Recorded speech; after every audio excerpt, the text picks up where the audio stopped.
11 Alive News at 6 p.m. starts now. And we come on the air this Sunday with breaking news. This is the scene moments ago along Oak Valley Road.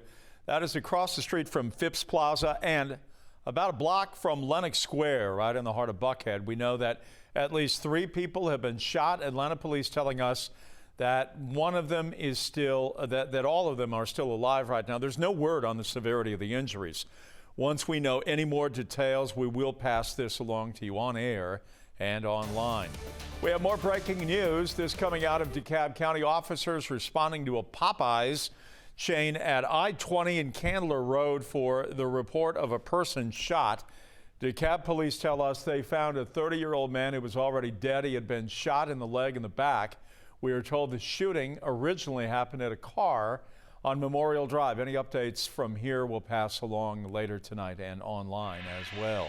On to the weather. What a difference 24 hours makes. Blue skies indeed.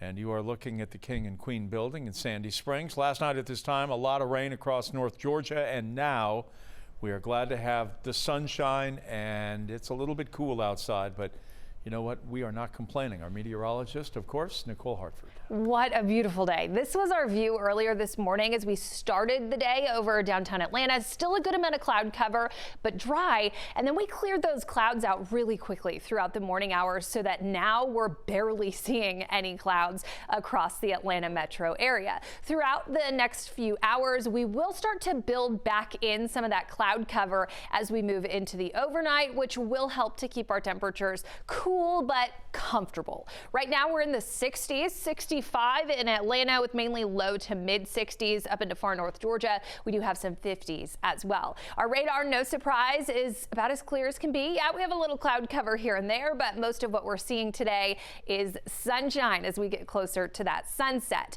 We will start to build in those clouds come early tomorrow morning. So after about midnight, a few more clouds will start to develop.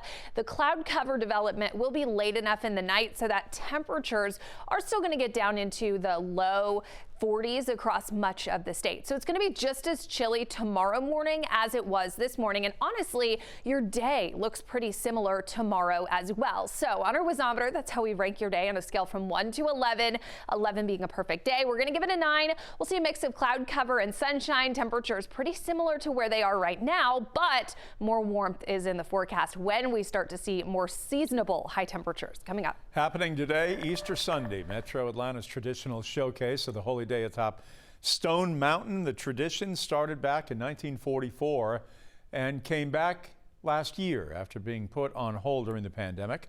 While yesterday's heavy rain already cleared in time for the sunrise service, tough weather conditions were still in play this morning. More on that now from 11 Alive's Eric Murphy.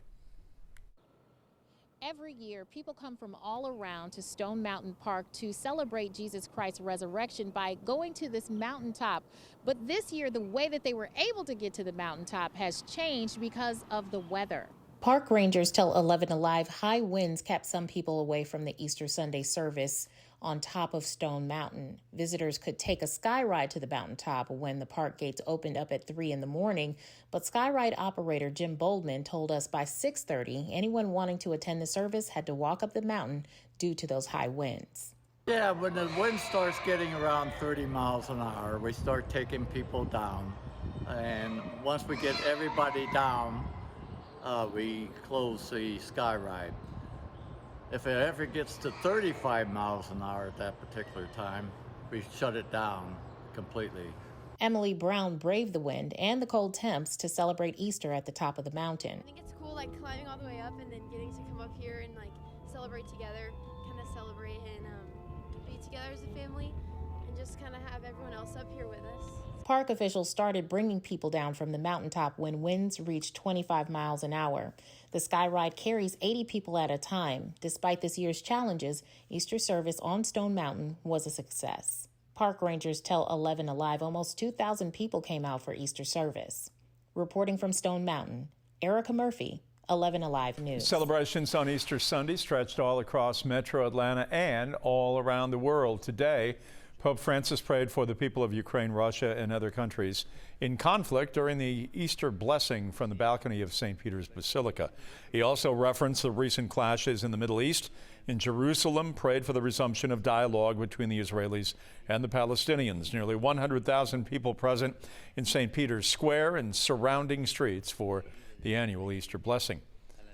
Back here, the nonprofit Hosea Helps was out hosting its 4th annual Easter Blessing celebration at its headquarters on Atlanta's Forest Hills Drive.